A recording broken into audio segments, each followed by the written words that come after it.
السلام علیکم رحمۃ اللہ وبرکاتہ. My name is doctor Zainab Aroob and am physiotherapist. آج جو میرا آپ کے ساتھ لیکچر ہے وہ ہے سورہ بنی اسرائیل کی آیت نمبر 5 سے لے کر آیت نمبر 8 تک. اور آج کا لیکچر بہت ہی خوبصورت ہے. آج کے لیکچر میں ہم نے جو آیت نمبر 4 میں فساد پڑھے تھے کہ 2 بڑے فساد تھے جس کی وجہ سے بنی اسرائیل کو سزا ملی تھی، وہ کون سے 2 بڑے فساد تھے ان کے بارے میں پڑھیں گے. کہ ایسے 2 بڑے فساد جن کے جس کے بارے میں قرآن نے ذکر کیا کہ ان کو ایسا بڑا فساد کیا کہ جس پر ان کو اللہ نے نہ معافی دی اور پھر اتنی سخت پکڑ کی کہ ان کا برا حال کر دیا اللہ نے.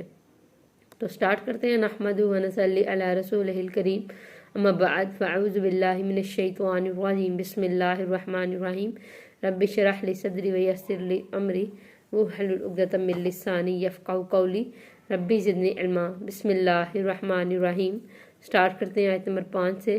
پھر جب آ گیا وعدہ ان دونوں میں پہلا بھیجا ہم نے تم پر اپنے بندوں کو لڑائی والے شدید، تو وہ گھس کے اندر شہروں کے گھروں کے اور تھا وہ ایک وعدہ ہو کر رہنے والا.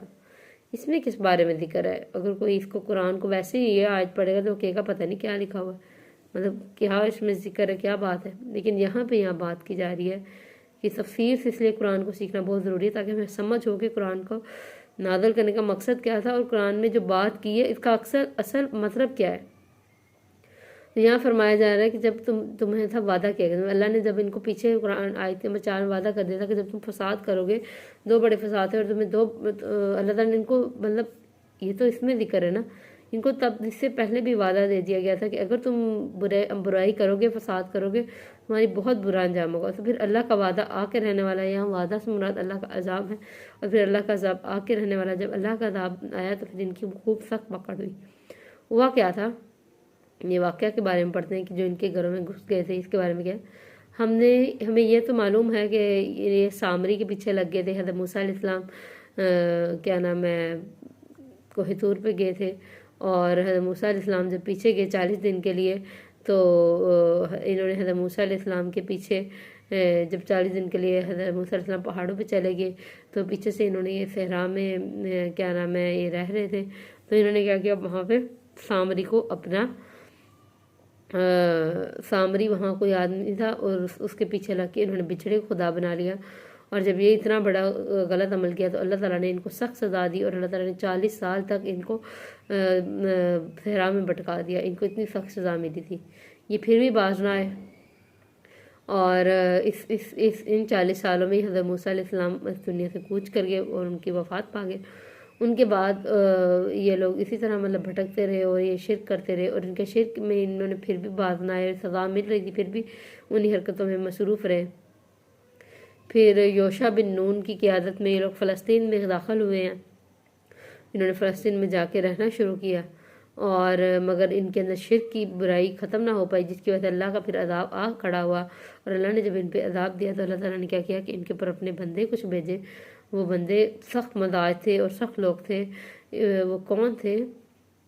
وہ تھے شہنشاہ بابل کے جو شہنشاہ تھا، شہنشاہ بابل کا شہنشاہ بخت نصر تھا. اس بخت نصر نے آ کے ان پہ حملہ کیا اور یروشلم میں اس نے حملہ کیا اور ان کو تباہ کر دیا. اور ان کے گھروں میں گھس کے، گھروں میں گھسنے کا کیا مطلب ان کی بیٹیوں کی، ان کی فیملی کی کسی کی عزت باقی نہ رہی. ان کو عزت ناموس ہو گئی. ان کے گھروں میں گھسنے کے بعد اور رہ کیا جاتا ہے، ان کی اپنی عزتیں نہ رہی، ان کا کوئی ویلیو نہ رہی. ان کی عبادت خانے نے تباہ کر دی. بہت برا ان کے ساتھ کیا. پھر بخت نصر نے ان کے اوپر حملہ کیا. پھر ابھی عبادت خانے نہیں تباہ ہوئے تھے، ابھی بخت نصر نے ان کے اوپر حملہ ہی کیا تھا اور ان کے ساتھ بہت برا سلوک کیا. اس کے بعد بخت نصر نے پھر وہاں سے وہ چلا گیا اور اس نے اپنے ہی کسی بندے، انہی میں سے کسی ایک بندے کو اپنا نمائندہ بنا کے چھوڑ گیا. پھر کیا ہوا، جب انہوں نے دیکھا کہ ہمارے اوپر کوئی بندہ دوسرا نمائندہ آ گیا تو یہ لوگ ان کا بڑا انہوں نے شرم فیل کی کہ یہ تو ہمارے ساتھ غلط ہو رہا ہے اور یہ تو بڑی شرمندگی کی بات ہے کہ ہمارے اوپر کسی کو رکھ گیا، ہم تو نہیں چھوڑیں گے اس کو. تو انہوں نے کیا کیا، انہوں نے بغاوت شروع کر دی. تو ایک نبی تھے اس دور میں ان کے پاس، حضرت یرمیہ علیہ السلام. تو انہوں نے ان کو روکا بھی کہ دیکھو ابھی تمہیں نہیں، تم دین کی ابھی تم اتنی اسٹرانگ نہیں ہو، تم اتنی طاقت نہیں رکھتے ہو. وہ ایک اسٹرانگ قوم ہے، تو تم ابھی یہ غلطی نہ کرو، ابھی تم بعد آ جاؤ. جب تم کیا نام ہے اس قابل ہو کہ تب ان پہ حملہ کرنا، لیکن تب تم بغاوت کرنا۔ مگر انہوں نے نبی کی بات کو نہ مانا اور یہ اپنی بات پہ لگے رہے، اور پھر کیا ہوا، اللہ کا عذاب آ پکڑا۔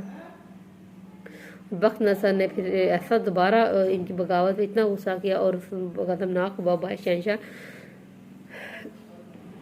کہ اس نے نہ صرف ان پہ حملہ کیا بلکہ بخت نصر نے ان کی کیا نام ہے پھر ان کی عبادت خانے تباہ کر دیے اور بہت برا حملہ کیا اور ان کو کسی حال کا نہ چھوڑا، ہیکل تک ان سے چھین لیا گیا، ان کی کتاب، ان کی تورات تباہ کر دی گئی۔ اور پھر جو کہ حضرت عزیر رضی اللہ عنہ نے 10 سال کی تھے، انہوں نے تب حفظ کی ہوئی تھی اور انہوں نے اپنے حافظے سے دوبارہ لکھی۔ پھر جو موجود تھی بعد میں وہ حافظے تھے، حضرت عزیر علیہ السلام کے حافظے سے تھی، مگر ان کی برائیاں سے بعد نہ آئے۔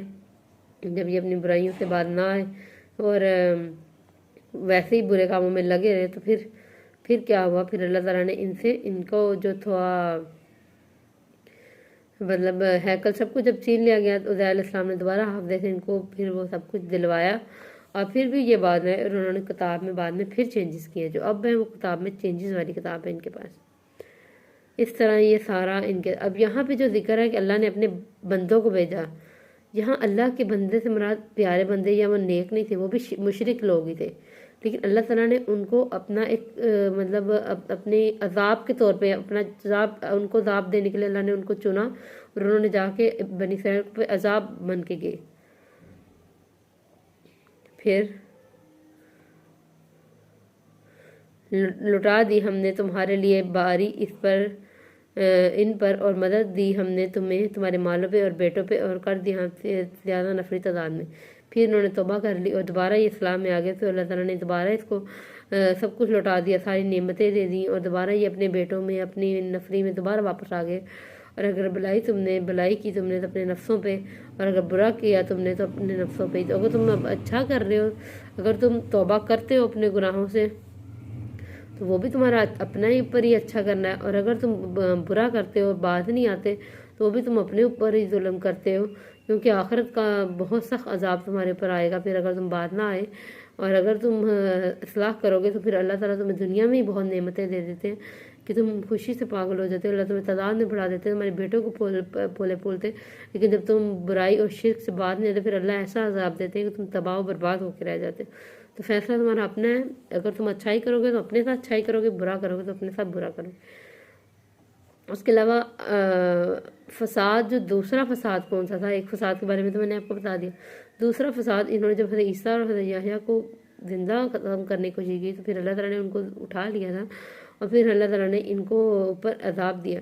اور وہ حضرت عیسیٰ علیہ السلام جو پہلا تھا وہ 580 سال قبل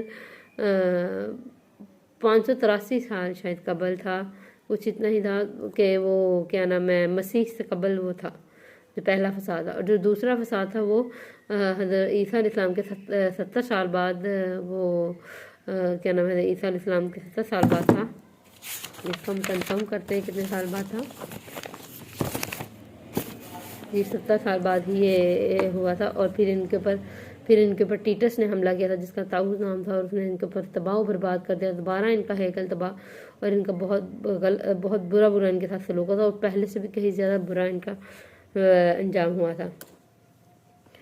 اور پھر اس لیے اللہ تعالیٰ فرمانے اگر جب تم توبہ کرتے ہو تو پھر اللہ تعالیٰ تمہیں سب کچھ دے دیتے ہیں، اور تم پھر اپنے نفسوں کے ساتھ ہی اچھا کر رہے ہو نا توبہ کر کے، اس لیے اچھا کرو، اگر برا کرو گے تو اپنے لیے تو پھر جب آ جائے گا وعدہ دوسری بار کا، تاکہ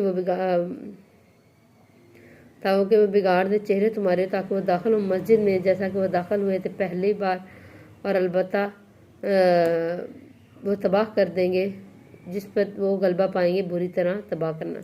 یہ اگر اللہ تعالیٰ نے فرمایا کہ پہلی بار تم نے جب فساد کیا تھا نا، اس کے بعد بھی ان کو سمجھایا کہ دیکھو اچھائی کرو گے تو اپنے ساتھ اچھائی کرو گے، برا کرو گے تو اپنے ساتھ برا، لیکن یہ بات نہ، پھر اللہ نے ان پہ سخت عذاب دوبارہ دیا۔